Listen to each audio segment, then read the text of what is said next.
there were various techniques of paintings that explored and established during the Renaissance. So these four, sfumato, unione, cangiante and chiaroscuro, these were four most important techniques that the Renaissance artists have used.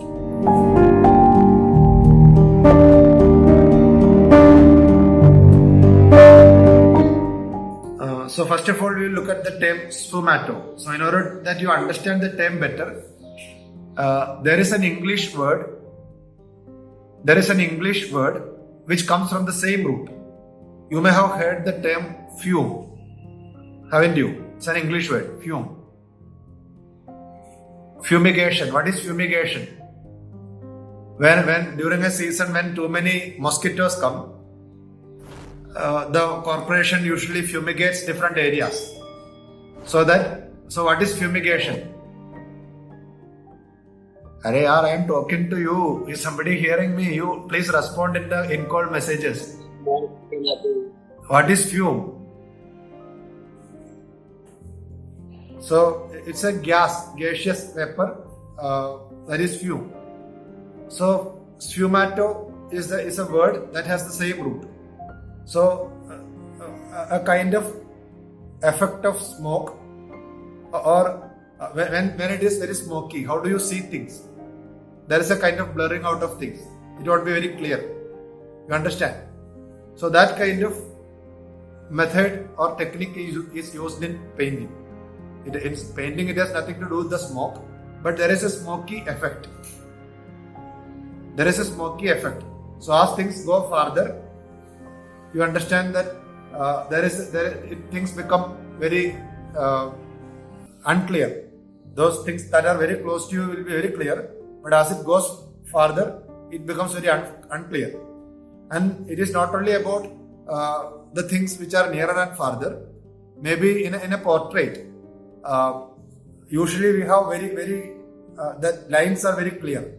But if you look at some of the paintings by some of the Renaissance artists, the boundaries or contours are not very clear. It blurs. The contours is very blurring. There is a blurring effect that they give the contours. Okay.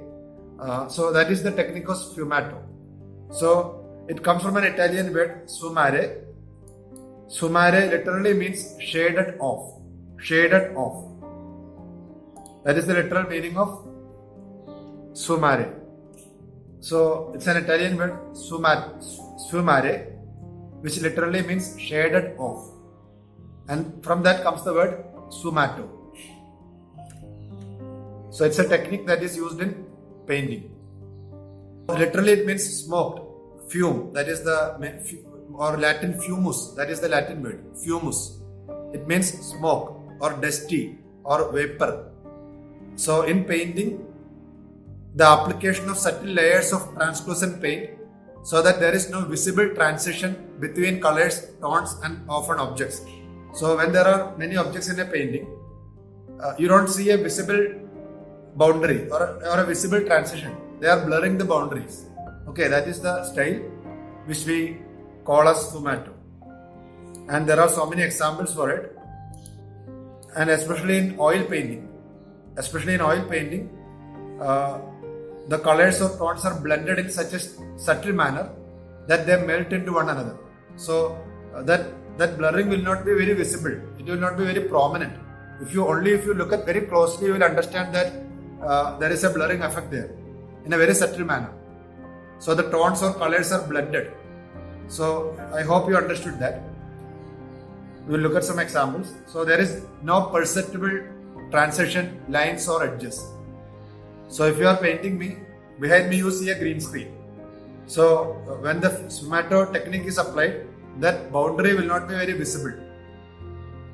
The lines or edges will not be very visible. There will be a kind of blurring effect which is given here. We may not notice it easily, but on a closer observation you will find that. Or it is a kind of out of focus. So when in the camera, when things are going out of focus, there is a kind of blurring edges. Okay, that may be the effect. And one of the most prominent artists who used this technique was none other than Leonardo da Vinci. So he was one of the prominent practitioners of sfumato. This technique is developing from researches on optics, researches about human vision. How do humans see? So when you do a research on your own vision, about human vision, about the optical principles of sight, and there can be experimentations conducted with camera obscura. Based on certain scientific notions, this technique was developed. So when you look at something, you will be focusing on a particular object. But things beyond that are not focused with your eye. When you are looking at something, when you are looking at a tree, there are so many things around, but your focus will mostly on the tree. So things as that goes further, they are out of focus. You understand? We focus prominently on one object. The rest of things we are seeing, all the rest of the things we are seeing, but in an out of focus manner. So Da Vinci was somebody who, one of the most important practitioners of it, and in Giorgione paintings also you see it. This one is a painting where he has used this technique. So you look at the painting. So if you look at this portrait, you can see, look at the edges are not very clear.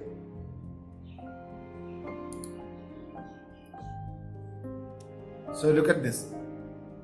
Between the hair and the face, the edges are not clear. Look at any place of this. There are lines, but they are very subtly blurred. No clear lines have been made there. So that is the character of sfumato. And this is a painting by Giorgione. You look at the cheek or the chin. So there is no clear boundary that is made there. There is a kind of blurring effect. Okay.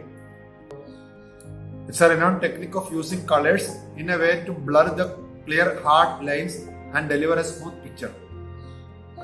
So this is a young man with arrow by Giorgione in 1506. So that is the technique of sfumato.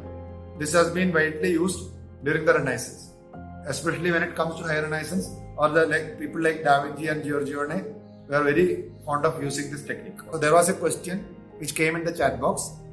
The question was if the sfumato is only about the background. That doubt must have come because when I was discussing that notion of sfumato, I was taking several examples, and most of those examples were it's about a lens focusing on an object and things in the background get blurred.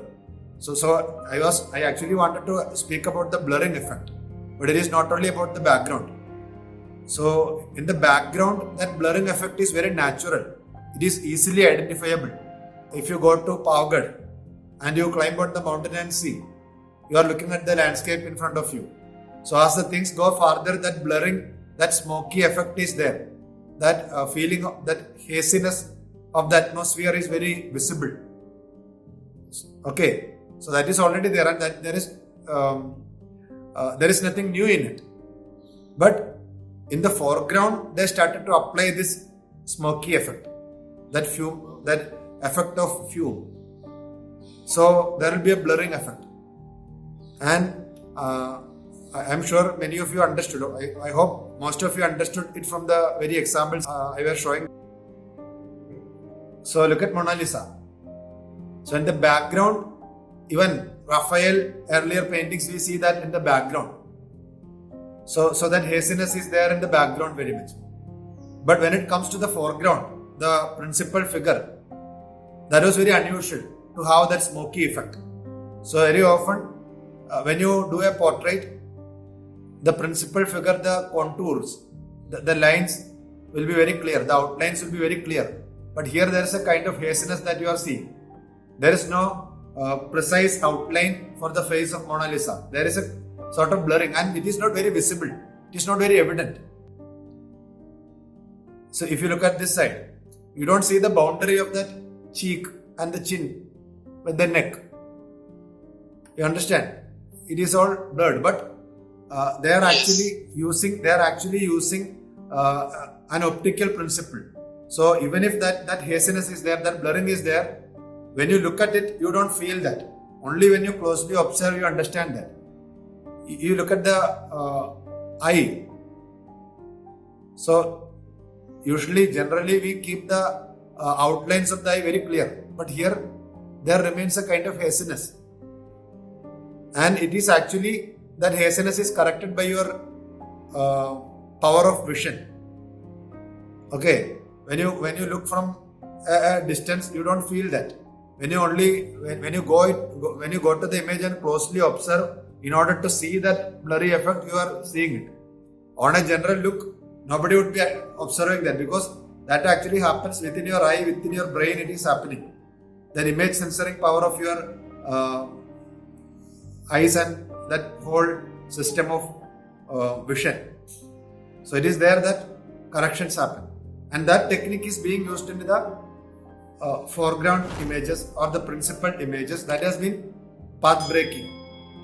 It has been a path breaking experiment or invention by the great Renaissance artists, and especially with Da Vinci. He was a master of doing it. And we also looked at Giorgione. So there is no background. Here you may see the elements of chiaroscuro and sfumato being used. So again, if you look at closely, that haziness is there. There is no boundary. Again, the chiaroscuro effect is there. Light and darkness, clear and obscure. पीछे क्या है पता नहीं, वो it is all dark. That chiaroscuro effect actually helps to create the feeling of volume. Okay, I hope that is clear to you.